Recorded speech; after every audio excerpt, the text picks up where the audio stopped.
Well, there has been a fierce debate ever since that attack happened about what the anti-Naxal strategy should be from here on. Clearly, the government, at least at the centre, has been taking a much tougher, much harder line. Earlier this week, Jairam Ramesh, the Rural Development Minister, for the very first time in an interview to us, called Maoists terrorists and said that there was really no point in talking to them at this point. However, another colleague of his in the cabinet who's also been pushing a pro-development line in the past, KC Deo, the Tribal Affairs Minister, continues to stand by that and says you can't necessarily use the term terrorist, which is used for those who are insurgents, for those who are associated with the ISI as far as Maoists are concerned. I spoke to Mr. Deo earlier today. Mr. Deo, you've always strongly advocated focusing on development in areas dominated by the Maoists, and you've warned against a hardline approach. But is there a danger that after last week's massacre, many in the government will favour the hardline option? You see, I don't think there's any alternative or substitute to development. I would like to reiterate that my views on development still stand.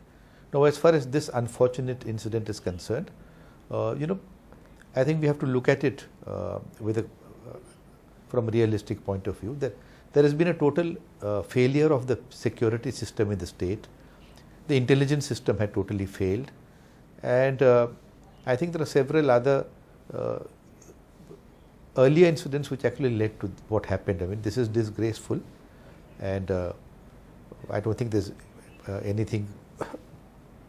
any words or there's nothing to justify what has happened. It has to be deplored and condemned by all. But ultimately, I think it's only accompanied, when it's accompanied by other developmental process, can we get these people back on the rails. Mr. Deo, we've heard some very strong comments from your colleagues in the government. Just 2 days ago, Jairam Ramesh in an interview to us called Maoists terrorists for the very first time and says talks are pointless at this time. Are Maoists terrorists? Is that, in your view, a fair definition?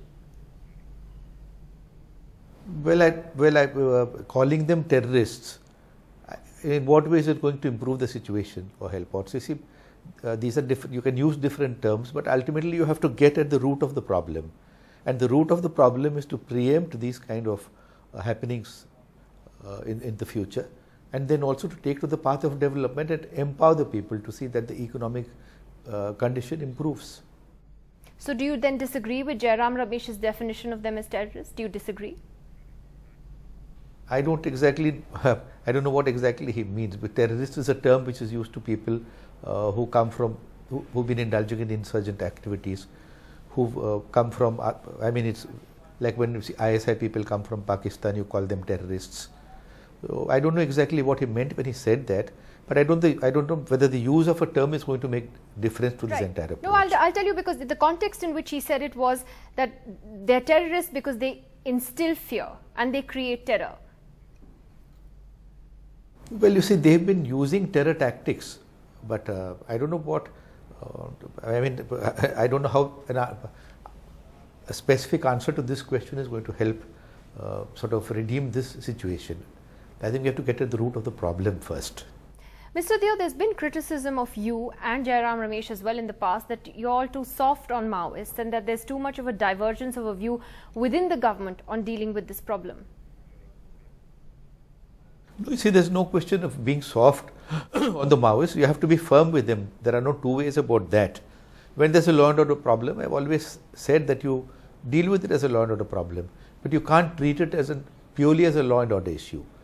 You see, the root cause for this problem has to be gone into, and that is exploitation, that is deprivation, that's neglect of these areas, and the latest is the threat of illegal mining by corporate authorities, and therefore the people feel insecure. They feel that many of them are being thrown out of the homelands. They are being deprived of the livelihood resources, and this is the crux of the entire problem. And you also believe that this attack was the result of the excesses of the Salwa Judum? No, I wouldn't say it's the result of Salwa Judum. I said Salwa Judum, the shadow of Salwa Judum has still not disappeared. And definitely Salwa Judum is one of the reasons, I think, which caused a lot of unrest and a lot of, I mean, it sort of made the local tribals not only suffer, many of them lost their lives, and a feeling of insecurity crept in among the entire a lot of people who are living in these interior areas. Well, Mr. Deo, thank you very much for sharing your views there on this important story. You have, of course, been one of the key drivers in the government as far as this Maoist policy is concerned.